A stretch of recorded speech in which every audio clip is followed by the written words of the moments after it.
사랑은 용서다. 고린도는 헬라의 중심 상업도시였습니다. 그 지역에는 사랑의 여신 아프로디테 신전이 있었는데 사람들이 신전에서 제사를 바친 다음에 수천 명의 신전의 창기들과 음행을 했습니다. 성관계가 제사의식의 일부였기 때문입니다. 그렇다 보니 고린도 지역은 극심한 성적 타락으로 생활이 아주 문란했습니다. 성적으로 더럽고 혼탁했습니다. 그런데 그 음란한 문화가 교회까지 들어왔습니다. 세상의 타락한 문화가 교회 안으로 침투한 것입니다. 너희 중에 심지어 음행이 있다 함을 들으니 그런 음행은 이방인 중에서도 없는 것이라 누가 그 아버지의 아내를 취하였다 하는도다. 믿음의 형제가 자기 아버지의 후처와 동침을 했습니다. 아들이 계부와 잠자리를 가졌습니다. 이것은 충격적인 사건입니다. 이방인 중에서도 없는 일입니다. 그러므로 교회가 큰 위기를 맞은 것입니다. 결국 교회는 고민 끝에 그 형제를 교회에서 출교를 시켰습니다. 이런 자를 사탄에게 내주었으니 이는 육신은 멸하고 영은 주 예수의 날에 구원을 받게 하려 함이라. 사탄에게 내주었다는 말은 교회에서 쫓아내 보냈다는 것입니다.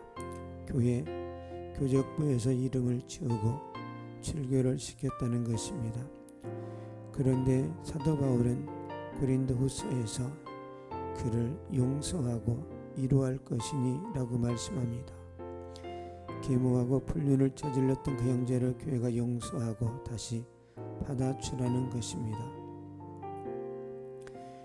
그런즉 너희는 차라리 그를 용서하고 위로할 것이니 그가 너무 많은 근심에 잠길까 두려워하노라.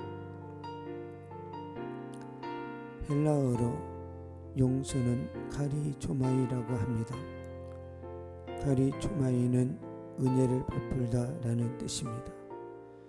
카리조마이는 카리스라는 단어에서 파생되었습니다. 그리고 카리스는 은혜라는 뜻입니다. 정리하겠습니다. 십자가의 은혜를 입은 사람은 타인에게 은혜를 베풀어야 합니다. 죄사함의 은혜를 받은 사람은 형제가 아무리 큰 죄를 범했을지라도 그 죄를 용서해야 합니다. 조건 없이 용서를 베풀어야 합니다. 한두 번이 아니라 70번씩 7번이라도 용서해야 합니다. 이것이 하나님의 뜻이기 때문입니다. 윌리엄 아드워드 목사님이 말했습니다. 우리가 복수할 때 우리는 짐승 같습니다. 우리가 누군가를 판단할 때 우리는 인간 같습니다. 그러나 우리가 용서할 때 우리는 하나님 같습니다. 그렇습니다. 하나님의 은혜로 구원받은 자들은 죄인들을 용서해야 합니다. 하나님처럼 해야 합니다. 예수님의 삶을 본받아야 합니다.